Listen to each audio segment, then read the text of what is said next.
தளபதி விஜய் மேல வன்மத்துல இருக்க ஒரு சில பேர் கேவலமான விஷயங்களை பண்ணிட்டு இருக்காங்க.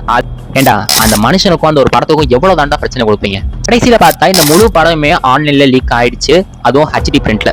மொத்தமா பார்க்கும்போது இந்த 5 பேர்கிட்ட யாரோ ஒரு ஆள்கிட்ட தான் இந்த படம் அப்படிங்கிறது லீக் ஆயிருக்கு அப்படிங்கிறது தெரிய வந்திருக்கு. விஜய் தான் லீக் பண்ணிட்டாரு, அவருடைய அரசியல் ஆதாயத்துக்காக பண்ணிட்டாரு அப்படிங்கிற மாதிரி பேச்சுக்களும் எழுதப்படுது அரசியல் ரீதியா. இது கடைசி படம், தளபதிக்காக நம்ம எந்த அளவுக்கு இறங்கி பண்ணுவோம் அப்படின்னு சொல்லி தளபதி எதிர்க்கிறவங்களுக்கு கண்டிப்பா புரிஞ்சே ஆகணும். ஆனா அப்ப கூட தளபதியை விட்டு கொடுக்காம நம்ம பசங்க 10 நாளுக்கு அப்புறம் ரிலீஸ் ஆன அந்த படத்தை ஒரு வாரமா ஹவுஸ்ஃபுல்லே வச்சிருந்தாங்க நம்ம தளபதி ஃபேன்ஸ். டிவில 50-60 வாட்டி பார்த்த கில்லி படத்தையே தியேட்டர்ஸ் ரிலீஸ் ஆகும் போது போய் தெரிக்க விட்ட பசங்க. அப்படி இருக்கும்போது தளபதியோட கடைசி படம் ஜனநாயகத்தை விட்டுருவோமா? சுமார் ஒரு 13 வருஷத்துக்கு முன்னாடி நம்ம தளபதி விஜயோட ஃபேன் பேஸ் எந்த அளவுக்கு இருந்துச்சு, இப்ப எந்த அளவுக்கு இருக்கு அப்படின்னு உங்க எல்லாருக்குமே தெரியும். அப்படி இருக்கும்போது ஜனநாயகம் படத்தை விட்டுருவாங்களா அப்படின்னு நீங்க யோசிச்சு பாருங்க. இதை நான் மட்டும் நினைச்சா முடியாது, நீங்க மட்டும் நினைச்சா முடியாது. நம்மள மாதிரி இருக்க ஒவ்வொரு தளபதி ஃபேனும் நினைச்சா கண்டிப்பா முடியும். ஏண்டா அந்த மனுஷனுக்கும் அந்த ஒரு படத்துக்கும் எவ்வளவு தாண்டா பிரச்சனை கொடுப்பீங்க? ஜனநாயகம் படத்தோட பிரச்சனை எங்க ஆரம்பிச்சுன்னு சொல்லி நம்ம எல்லாருக்குமே தெரியும். இப்ப கடைசியா எங்க முடிச்சிருக்கு தெரியுமா? கடைசியா அந்த படத்தை ஆன்லைன்ல லீக் பண்ணிட்டாங்க, அதுவும் HD பிரிண்ட்ல. இந்த படம் எங்க இருந்து லீக் ஆனிச்சு, யார் லீக் பண்ணிருக்கலாம், லீக் ஆனதுக்கு அப்புறம் இந்த படத்தை பத்தி யார் யார் என்னென்ன விஷயங்கள்லாம் பேசிக்கிட்டு இருக்காங்க, இதை சுத்தி என்னென்ன அரசியல் நடந்துகிட்டு இருக்கு, இந்த படம் ஆன்லைன்ல லீக் ஆயிடுச்சு, இதுக்கப்புறம் என்ன நடக்க போகுது, இனிமே நம்ம என்னென்ன செய்யணும் என்னென்ன செய்யக்கூடாது அப்படிங்கிற விஷயத்தான் இப்போ உங்களுக்கு நான் ஷேர் பண்ணிக்க போறேன். இதுக்கு முன்னாடி நான் ஒரு வீடியோ பேசணும் அப்படின்னா அதுக்காண்டி ஒரு ஸ்கிரிப்டை எடுத்து அதை எழுதி அதை பார்த்து தான் நான் உங்கள்கிட்ட பேசிக்கிட்டு இருப்பேன். ஆனா இந்த ஒரு வீடியோ பொறுத்த வரைக்கும் நான் எந்த ஒரு ஸ்கிரிப்டும் நான் பேச போறது கிடையாது. நான் என்னோட மனசுல இருந்து நான் என்னென்ன விஷயங்களும் உங்கள்கிட்ட சொல்லணும் வந்தணும், உங்கள்கிட்ட என்னென்ன விஷயம்லாம் ஷேர் பண்ணிக்கணும் வந்தணும். ஸோ அதை தான் இப்போ உங்கள்கிட்ட பேச போறேன். ஸோ அதுக்கு முன்னாடி இன்னொரு முக்கியமான விஷயத்த உங்கள்கிட்ட நான் சொல்லிக்க விரும்புறேன். இந்த வீடியோ ஒரு ஜென்ரல் ஆடியன்ஸுக்கும் சினிமா லவருக்கும் குறிப்பா விஜய் ஃபேன்ஸுக்கான ஒரு வீடியோ தான். இதுக்கு இடையில நீங்க யாராச்சும் விஜயோட ஹேட்டர்ஸா இருந்தீங்க அப்படின்னா இந்த வீடியோ இப்பயே ஸ்டார்ட் பண்ணிட்டு நீங்க வெளியே போயிடலாம். உங்களுக்கான வீடியோ இது கிடையாது. So let's start the video. நீங்க பார்த்துட்டு இருக்குது ஸ்பாட்லைட் தமிழ் சேனல். நான் உங்கள் தர்ஷன்.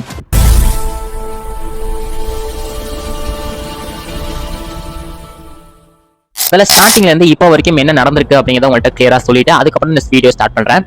ஜனநாயகம் படத்தோட பிரச்சனை எங்க ஆரம்பிச்சிச்சு, எப்ப ஆரம்பிச்சுன்னு சொல்லி நம்ம எல்லாருக்குமே தெரியும். இந்த வருஷத்தோட ஸ்டார்டிங்ல, அதாவது ஜனவரி ஃபர்ஸ்ட் வீக் தான் இந்த படத்தோட பிரச்சனை அப்படிங்கிறது ஆரம்பிச்சிச்சு. இந்த படத்துக்கு சென்சார் சர்டிபிகேட் இன்னும் கொடுக்கல, அதுக்காக இந்த படத்தோட படக்குழு கோர்ட்டுக்கு போய் கேஸ் போட்டிருந்தாங்க. அதுக்கப்புறமா அது இழுத்தடிச்சதுனால கடைசியில் இந்த படத்தோட ரிலீஸ் தள்ளி போய் இப்ப ஜனவரி, பிப்ரவரி, மார்ச், ஏப்ரல் வரைக்கும் வந்துருச்சு. இப்போ வரைக்கும் இந்த படத்தோட ரிலீஸ் டேட் அப்படிங்கிறது அனௌன்ஸ்மெண்ட் பண்ணல. சென்சார் சர்டிபிகேட் கூட இந்த படத்துக்கு இன்னும் கிடைக்கல. நம்ம எல்லாருக்கும் தெரிஞ்சு போயிடுச்சு இந்த படம் அப்படிங்கிறது எலெக்ஷனுக்குள்ள வர போறது கிடையாது. எலெக்ஷனுக்கு அப்புறம் தான் இந்த படம் ரிலீஸ் ஆக போகுது அப்படிங்கிறது. சரி, எப்ப வந்தாலும் தளபதி படத்தை நம்ம தியேட்டர்ல போயிட்டு ஜாலியா என்ஜாய் பண்ணி பார்த்துடலாம், தளபதியை கடைசி படம் வேற நம்ம கொண்டாடி தீர்த்தலாம் அப்படின்னு சொல்லி நம்ம எல்லாரும் நினைச்சிட்டு இருந்த போது சரியா ஏப்ரல் 9ஆம் தேதி இந்த படத்துல இருந்து சின்ன சின்ன கிளிப்ஸ் அப்படிங்கிறது ஆன்லைன்ல லீக் ஆக ஆரம்பிக்குது. தளபதியோட என்ட்ரி சீன் ஃபர்ஸ்ட் லீக் ஆனிச்சு. அதுக்கப்புறம் அட்லி, நெல்சன், லோகேஷ் இவங்க 3 பேர் வரக்கூடிய சீன்ஸ் அப்படிங்கிறது லீக் ஆனிச்சு. அதுக்கப்புறம் ஒரு சாங்கோட கிளிப் அப்படிங்கிறது ரிலீஸ் ஆனிச்சு. கடைசியில பார்த்தா இந்த முழு படமே ஆன்லைன்ல லீக் ஆயிடுச்சு, அதுவும் HD பிரிண்ட்ல. இந்த படம் லீக் ஆயிடுச்சு அப்படின்னு சொல்லி ஒரு ஷாக்ல இருந்தா அது எப்படி HD பிரிண்ட்ல லீக் ஆனிச்சு அப்படிங்கிற மாதிரி இன்னொரு ஷாக் அப்படிங்கிறது இருக்கு. ஒரு படம் ரிலீஸ் ஆனதுக்கு அப்புறம் அது OTTல வர்றதுக்கு முன்னாடியே ஆன்லைன்ல பைரசி வெப்சைட்ஸ் மூலமா வருது அப்படின்னா ஒரே விஷயம் தான் இருக்கும். தியேட்டர்ல அந்த படம் ஸ்கிரீன் ஆகிட்டு இருக்கும் போது அதை யாராவது முழு படத்தையும் வீடியோ எடுத்து அதுக்கப்புறம் அந்த பைரசி வெப்சைட்ஸ்ல ஷேர் பண்ணுவாங்க. ஆனா இப்ப லீக் ஆயிருக்க ஜனநாயகம் படம் அப்படின்னு எடுத்துக்கிட்டா அது ஒரு லோ குவாலிட்டியான ஒரு வீடியோவோ இல்ல போன்ல ரெக்கார்ட் பண்ண வீடியோவோ இல்ல தியேட்டர் பிரிண்ட் அது மாதிரிலாம் எதுவுமே கிடையாது. ஒரு HD பிரிண்ட்ல லீக் ஆயிருக்கு. இது எப்படி பாசிபிள், இது எப்படி முதல்ல லீக் ஆனிச்சு அப்படின்னு நம்ம யோசிச்சு பார்க்கும்போது இந்த படம் லீக் ஆனதுக்கு அப்புறம் இந்த படத்தோட நிறைய ஸ்கிரீன்ஷாட் அப்படிங்கிறது சோஷியல் மீடியால ஷேர் செய்யப்பட்டது. இந்த படத்தை இந்த விஷயம்லாம் இருக்கு, இந்த விஷயம்லாம் இவங்கலாம் வராங்க அப்படிங்கிற மாதிரி. அது எல்லாத்துலயுமே பார்க்கும்போது காமனா ஒரு விஷயம் இருக்கு அப்படின்னா அந்த ஒரு வாட்டர் மார்க் தான். எடிட் ரஃப் கீழே ஒரு நம்பர் ஒன்று போட்டிருக்கு. அந்த நம்பர் எதை குறிக்குது அப்படின்னா டேட்டா குறிக்குது, 14/1/2026. இது என்ன டேட்டு, இதை எதை ரெஃபர் பண்ணுது அப்படின்னு பார்க்கும்போது ஒரு படத்தை எடுத்து முடிச்சு அதை எடிட் முடிச்சதுக்கு அப்புறம் அதை சென்சார் போர்டுக்கு அனுப்புவாங்க தெரியுமா, அதுக்கான ஒரு குறியீடு நம்பரா தான் இது இருக்கு. இந்த டயத்துல இந்த படத்தை சென்சார் போர்டுக்கு அமைச்சிருக்கோம் அப்படிங்கிறத அதை குறிக்கிறதா அந்த எடிட் ரஃப் அப்படிங்கிறது. இது ஒரு எடிட்டர் காப்பி அப்படின்னு நம்ம சொல்லலாம். இந்த எடிட்டர் காப்பி யார்கிட்ட இருக்கும் அப்படின்னா படக்குழு சென்சார் போர்டுக்கு அனுப்புவாங்க. அதுக்கு முன்னாடி இந்த படம் யார்கிட்ட இருக்கும் அப்படின்னா ஒரு படத்தோட ஹீரோ கிட்ட இருக்கும், ஒரு படத்தோட டைரக்டர் கிட்ட இருக்கும், ஒரு படத்தோட எடிட்டர் கிட்ட இருக்கும், அடுத்த இந்த படத்தோட ப்ரொடக்ஷன் ஹவுஸ் அந்த படத்தோட தயாரிப்பு நிறுவனத்துக்கிட்ட இருக்கும். மொத்தமா பார்க்கும்போது இந்த 5 பேர்கிட்ட யாரோ ஒரு ஆள்கிட்ட தான் இந்த படம் அப்படிங்கிறது லீக் ஆயிருக்கு அப்படிங்கிறது தெரிய வந்திருக்கு. ஆனா அதை கன்ஃபார்மா யார் பண்ணிருக்காங்க அப்படிங்கிறது இப்போ வரைக்கும் யாருக்கும் தெரியல. இந்த படத்தோட தயாரிப்பு நிறுவனம் KVN ப்ரொடக்ஷன் ஹவுஸ் இவங்க சைட்ல இருந்து ஒரு அறிவிப்பை ஒன்று வெளியிட்டிருக்காங்க. அதுல என்ன சொல்லியிருக்காங்க அப்படின்னா நம்ம ஜனநாயகம் படத்தை யார் முகம் தெரியாத நபர்கள் இப்ப லீக் பண்ணிருக்காங்க, அதை யாரும் ஷேர் பண்ணாதீங்க. அப்படி Facebook, வாட்ஸ்அப் இது மாதிரி நீங்க ஷேர் பண்ணிருந்தீங்கன்னா கன்ஃபார்மா உங்க மேல நடவடிக்கை எடுக்கப்படும் அப்படிங்கிற மாதிரி அவங்க சொல்லியிருக்காங்க. அடுத்து இந்த படத்தோட டேரக்டரான H. வினோத் அவர்கள் எனக்குன்னு தனியா சோஷியல் மீடியா அக்கௌண்ட்லாம் எதுவும் கிடையாது, நான் சோஷியல் மீடியா யூஸ் பண்றது இல்ல அப்படின்னு தான் அவர் நல்லா சொல்லிக்கிட்டு இருந்தாரு. ஆனா இன்ஸ்டாகிராம்ல இந்த ஒரு அக்கௌண்ட்டை பார்க்கும்போது இது கண்டிப்பா ஹெச் வினோதரோட அக்கௌண்டா இருக்கிறதுக்கு வாய்ப்புகள் இருக்கு அப்படிங்கிற மாதிரி தான் தெரிய வருது. ஏன் அப்படின்னா இது கிட்டத்தட்ட 60,000 ஃபாலோவர்ஸ்க்கு மேல இருக்கிறாங்க. ஹெச் வினோதரோட இதுக்கு முன்னாடி பண்ண நிறைய ப்ராஜெக்ட்ஸோட அப்டேட்ஸை இந்த ஐடியில ஷோ பண்ணிருக்காங்க. நேற்றுக்கு அதுல உங்க ஸ்டோரியா மென்ஷன் பண்ணியிருந்த விஷயம் என்ன அப்படின்னா, இந்த படத்துல வர்ற ஒவ்வொரு காட்சிகளும் ஒவ்வொருத்தருடைய கனவுகளை சுமந்துகிட்டு இருக்கு, நீங்க பண்ற ஒவ்வொரு ஷேர் மூலியமா அந்த கனவுகளை அழிச்சிடாதீங்க அப்படிங்கிற மாதிரி சொல்ற மாதிரியும், லீக் ஆயிருக்க இந்த படத்தை யாருக்கும் ஷேர் பண்ணாதீங்க, யாரும் பார்க்காதீங்க, லீக்கான படத்தை சர்க்குலேட் பண்றதை முதல்ல தவிர்த்துருங்க அப்படிங்கிற மாதிரி அவர் ஒரு ஸ்டோரியை போட்டிருந்தாரு. ஆனா கண்டிப்பா அவர் தான் போட்டிருக்காரா அப்படிங்கிறது தெரியல. ஆனா அவருடைய மைண்ட் செட்டும் கண்டிப்பா இதுவா தான் இருக்கும் அப்படின்னு நான் நினைக்கிறேன்.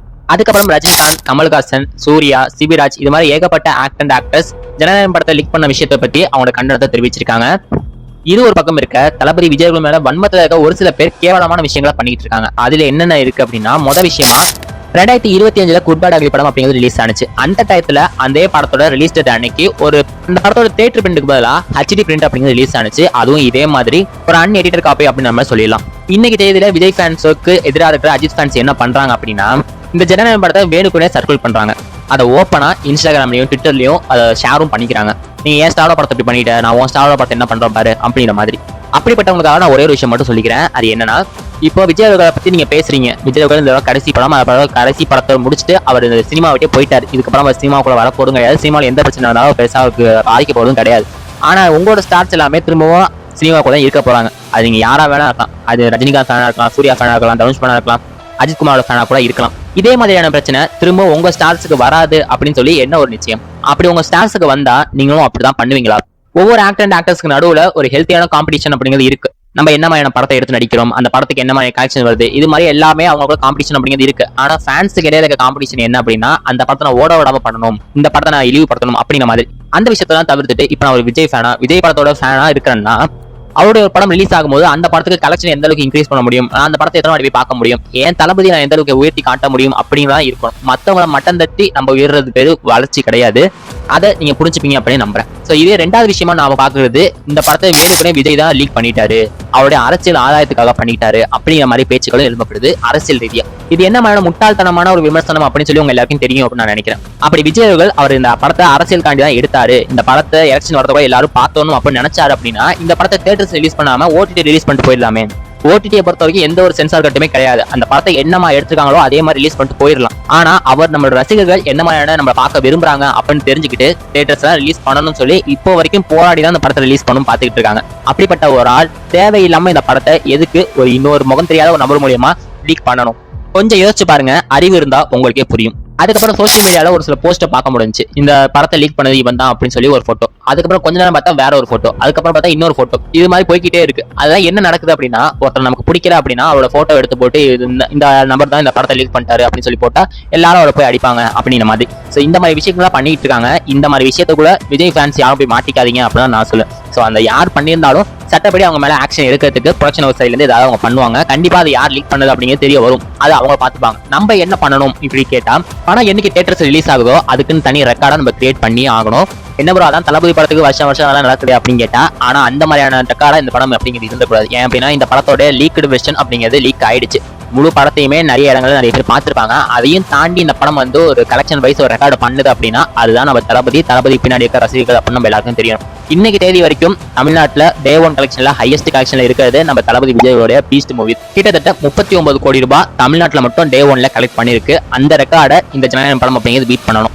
அதுக்கப்புறம் தமிழ் சினிமாவில ஹையஸ்ட் கலெக்ஷனா இருக்கக்கூடிய 2.2 இந்த படத்தோட ஓவரால் கலெக்ஷனையும் இந்த படம் அப்படிங்கிறது பீட் பண்ணியே ஆகணும். தளபதியோட கடைசி படம், தளபதிக்காக நம்ம எந்த அளவுக்கு இறங்கி பண்ணுவோம் அப்படின்னு சொல்லி தளபதி எதிர்க்கிறவங்களுக்கு கண்டிப்பா புரிஞ்சே ஆகணும். இதை நான் மட்டும் நினைச்சா முடியாது, நீங்க மட்டும் நினைச்சா முடியாது. நம்மள மாதிரி இருக்க ஒவ்வொரு தளபதி ஃபேனும் நினைச்சா கண்டிப்பா முடியும். இப்ப இந்த படத்தை ஆன்லைன்ல லீக் பண்ண ஒருத்தன் எதுக்காக இந்த படத்தை ஆன்லைன் லீக் பண்ணிருப்பான்? இந்த படத்தை எல்லாரும் ஆன்லைன்ல பாத்துட்டா இந்த படத்தை யாரும் தியேட்டர்ல போய் பார்க்க மாட்டாங்க, இந்த படத்தோட வசூல் அப்படிங்கிறது குறைஞ்சிரும் அப்படின்னு தானே. டிவில 50-60 வாட்டி பார்த்த கில்லி படத்தையே தியேட்டர்ஸ் ரிலீஸ் ஆகும் போது போய் தெரிக்க விட்ட பசங்க. அப்படி இருக்கும்போது தளபதியோட கடைசி படம் ஜனநாயகத்தை விட்டுருவோமா? அவ்வளவு ஏன், நம்ம தலைவா படம் 2013 ரிலீஸ் ஆனிச்சு. அந்த டயத்துல அந்த படத்துக்கு அரசியல் ரீதியா எவ்வளவு பிரச்சனைகள் வந்துச்சு அப்படின்னு நம்ம எல்லாருக்குமே தெரியும். கேரளால அந்த படம் ரிலீஸ் ஆயிடுச்சு, மற்ற மாநிலங்களில் படம் ரிலீஸ் ஆயிடுச்சு, ஆனா தமிழ்நாட்டுல மட்டும் ரிலீஸ் ஆகல. மற்ற இடங்களில் ரிலீஸ் ஆகி 10 நாள் கழிச்சு தான் தமிழ்நாட்டிலே அந்த படம் ரிலீஸ் ஆயிடுச்சு. அதுக்கு முன்னாடியே திருட்டு டிவிடி ஆன்லைன்ல பைரேட் வெப்சைட் மூலமா அந்த படம் அப்படிங்கிறது லீக் ஆகிடுச்சு. ஆனா அப்ப கூட தளபதியை விட்டு கொடுக்காம நம்ம பசங்க 10 நாளுக்கு அப்புறம் ரிலீஸ் ஆன அந்த படத்தை ஒரு வாரமா ஹவுஸ்ஃபுல்லே வச்சிருந்தாங்க நம்ம தளபதி ஃபேன்ஸ். சுமார் ஒரு 13 வருஷத்துக்கு முன்னாடி நம்ம தளபதி விஜயோட ஃபேன் பேஸ் எந்த அளவுக்கு இருந்துச்சு, இப்போ எந்த அளவுக்கு இருக்கு அப்படின்னு உங்க எல்லாருக்குமே தெரியும். அப்படி இருக்கும்போது ஜனநாயகன் படத்தை விட்டுருவாங்களா அப்படின்னு நீங்க யோசிச்சு பாருங்க. சோ நீங்க ஒரு தளபதி ஃபேனா இருந்தாலும் சரி, நீங்க ஒரு ஜெனரலான ஆடியன்ஸா இருந்தாலும் சரி, தளபதி விஜயோடைய ஜனநாயகன் படம் லீக் ஆனதை பத்தி உங்களோட ஒப்பீனியன் என்ன? சோ ஜனநாயகன் படம் லீக் ஆயிடுச்சுப்பா, நான் இனிமே அதுல பாத்துக்கிறேன், நான் தியேட்டர்ஸ்லாம் போக மாட்டேன் அப்படின்னு நினைக்கக்கூடிய ஒரு ஆளா இருந்தீங்க அப்படின்னா சோ உங்களோட தாட்ஸ் என்ன அப்படிங்கிறத மறக்காம கீழே கமெண்ட்ஸ் சொல்லுங்க. அதுக்காக கண்டிப்பா ரிப்ளை பண்றேன். இந்த வீடியோ உங்களுக்கு பிடிச்சதா மறக்காம லைக் பண்ணுங்க. இதே மாதிரி இன்ட்ரெஸ்டிங்கா நிறைய வீடியோஸ் தெரிஞ்சுக்க நம்ம ஸ்பாட்லைட் தமிழ் சேனலை சப்ஸ்கிரைப் பண்ணி சப்போர்ட் பண்ணுங்க. அண்ட் இன்னொரு இன்ட்ரெஸ்டிங்கான வீடியோல நான் வந்து சந்திக்கிறேன். And by.